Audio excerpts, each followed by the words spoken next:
Assalamualaikum warahmatullahi wabarakatuh. Hello everyone. Welcome to my presentation. The title of topic is the data collection technique in research. My name is Muhammad Anas Faizun with NPM 233110006 and I'm from class 23A at Universitas Teknograt Indonesia. This video is an assignment for the data collection course. Background and objective. Before we talk about the technique, we need to know why data collection is important. Every research needs accurate and reliable data because data is the basis for analysis and consensus conclusion. If we collect data in the wrong way, our research results can become invalid. In this video, I will explain the basic concept of data and data collection, the types and sorts of data, the main technique of data collection, and also the importance of using good research instrument. Concept of data and data collection. Data. Fact or information collected by the research can be numerical or descriptive.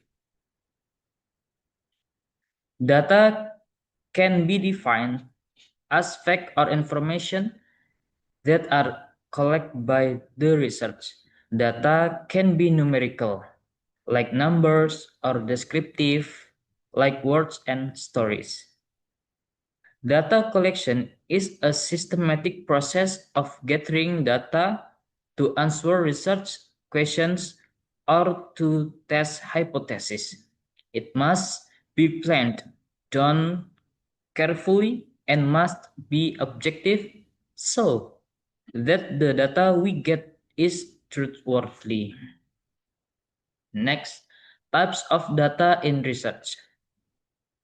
In general, there are two main types of data, quantitative data and qualitative data.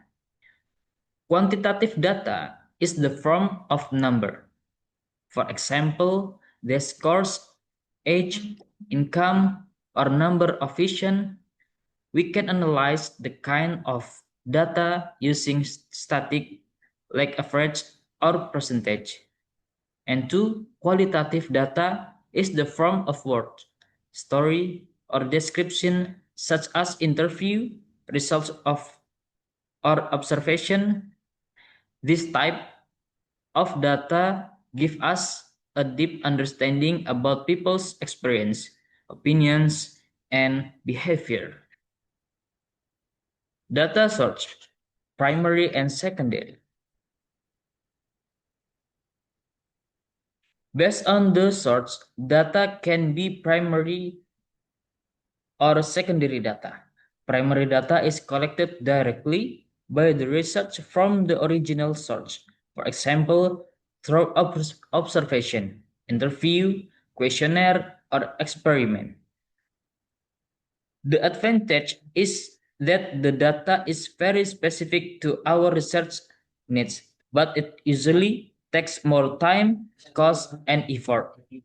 Secondary data is that already exists and we collected by other parties. Example are books, journal, official reports, or statistics from government agencies. This data is faster and chapter to obtain, but sometimes it does not perfectly match our research focus. Technique, observation, and interview. Now, let's move to data collection technique. The first technique is observation. In observation, the research directly observes the object or the situation. For example, observing student behavior in the classroom. Observation can be participant where the research join the activity, or non-participant where the research only watch. The second technique is interview. An interview is a question and answer session between the research of and the respondent, which can be done face to face, or online. The question can be structured, semi-structured, or unstructured. This technique helps us explore opinions, attitude, and experience in more detail.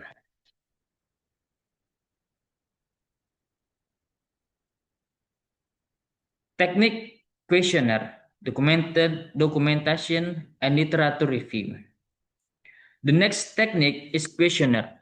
A questionnaire is a list of written questions that respondents fill in by themselves, either on paper or online.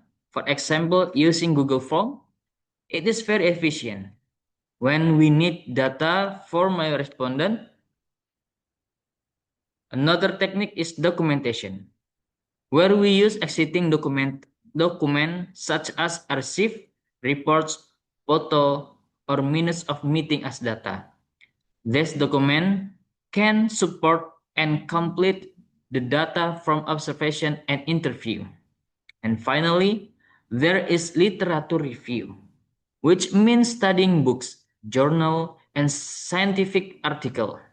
Literature review help us to build a theoretical framework and to see what has already been studied and what gaps still exist. Research instrument and data quality. To collect data, research need instrument or tools such as observation, checklists, interview guides, or questionnaire. Good instrument must be valid and reliable. Valid means the instrument really measured what is supposed to measure. Reliable means it give consistent result when used under similar condition. If our instruments are not valid or not reliable, the data we collect might be wrong, and our conclusion cannot be trusted.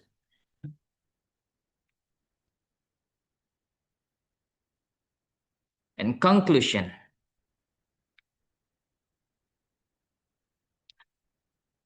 to conclude the presentation, I would like to say that data is the foundation of every research. When we use clear type of data, choose the right data source, and apply proper data collection technique, we can get better data quality by using valid and reliable research instrument. The results of us research will be more accurate and trustworthy. Therefore, good data collection will lead to be strong and meaningful research. Thank you very much for watching this video. I hope this material is useful, and please don't forget to like, comment, and subscribe to my channel. Wassalamualaikum warahmatullahi wabarakatuh.